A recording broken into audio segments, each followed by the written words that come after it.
We know you don't cook.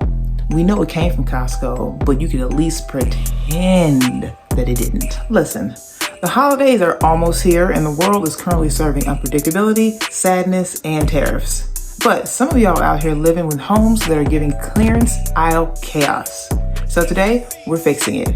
I'm breaking down the holiday hosting habits that are quietly ruining your vibe, and the designer-approved swaps that make your home feel warm, intentional, and straight out of Architectural Digest. So without further ado, design is life, so let's get ours, baby. Design is life.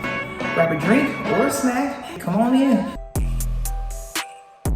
If you still bring out snacks in the Costco plastic, you're not hosting, you're facilitating a snack drop-off. Transferred, always. Wood board, mat tray, sculpture bowl, or anything.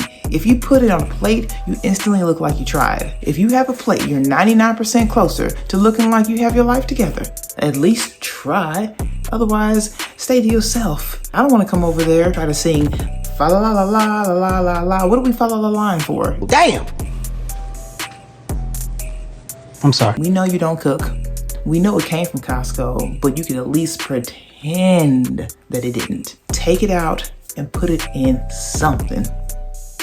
Anything, but something nice. It's nice you can get it, but look like you tried. Stop using solo red cups. Okay, I take it back. If you were in college, I understand completely. All you have is a solo red cup to your name. This is not for you.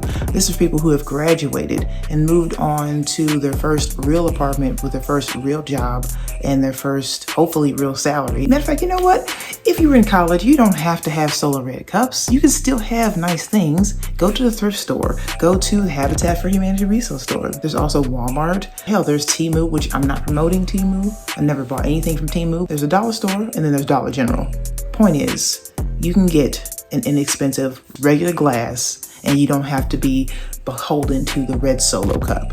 So, unless you're hosting a frat party or a WWE viewing night, red solo cups should not be entering your home. Literally anything is better. If your holiday lights are switching through 12 colors like a carnival ride, I need you to take a deep breath and say warm white lighting only. Golden, soft, cozy, the energy of a billionaire's row penthouse, not McDonald's play place. Think of a $6 million Aspen chalet, not a meet and greet Santa in the mall. You don't want that kind of aesthetic.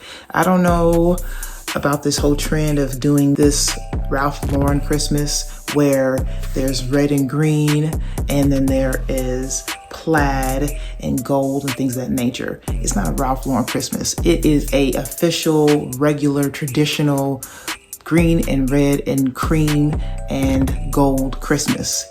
And there's nothing wrong with it. The problem comes in when you're doing too many different colors. I remember being a kid and thinking, oh yeah, this is beautiful, this is fun, but I didn't know any better. Now that I'm a full-fledged adult and I'm a designer, I just don't like too many colors. I never have and I never will.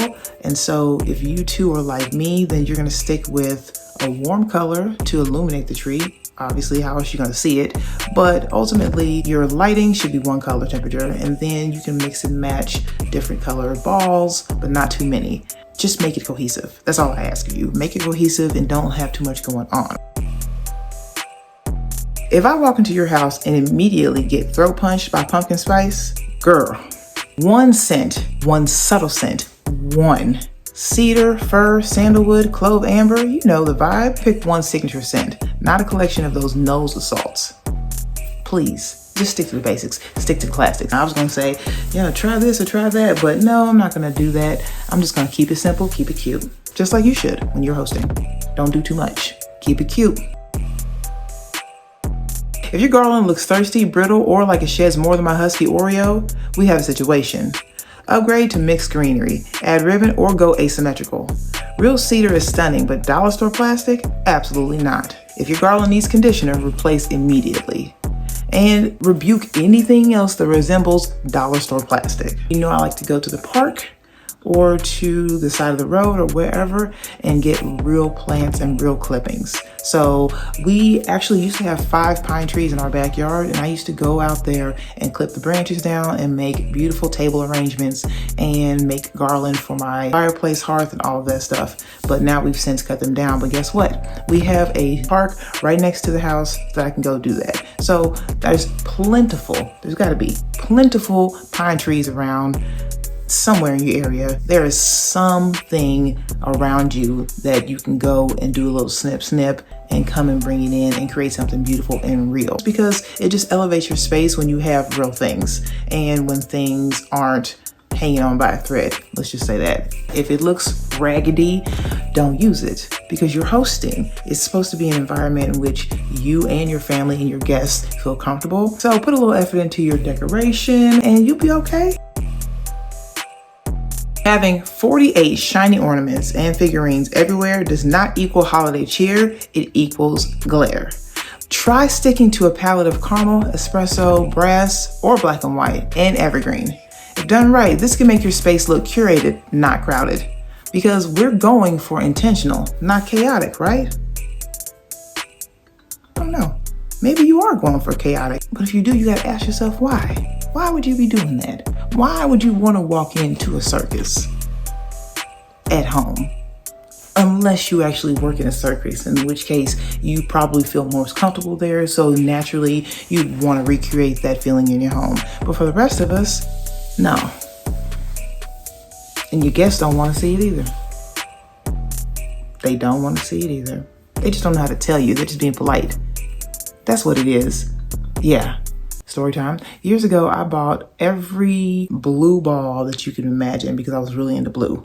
And now I just can't handle much color at all because I've overdone it my entire life.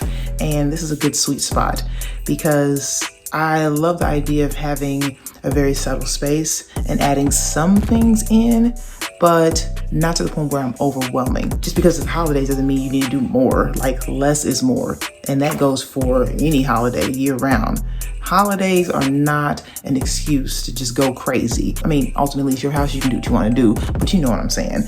Just because it's the holidays does not mean that, oh yeah, I'm just gonna have sprinkles and glitter everywhere and that makes it more festive. No, that makes it more chaotic, and it actually detracts from the holidays because people are wondering, like, what the hell went on here? Did you go to a unicorn factory and get all the sparkles and the glitter and hoard them for yourself and then invite us over to have dinner here and conversation? I can't concentrate on what you're saying because I'm blinded by the glitter, and nobody wants that. Okay? Leave the glitter to the strip clubs, and I don't know where else they have glitter, but don't bring it in your house. Just don't. If your light is bright enough to perform surgery, absolutely not. We are not eating under interrogation bulbs. Dim it down. Mood matters more than anything. Layer your lighting. Try mixing candles with lamps with soft color temperatures such as 2700 Kelvin and sconces on dimmers. The combination instantly makes any room feel cozy, intentional, and expensive. Try not to use the overhead light if you can help it, and make your lighting cohesive throughout the entirety of your space. Very cozy, very welcoming, and it's not as glaring as having 5000 Kelvin bulb here, 2700 Kelvin bulb there, and so on and so forth.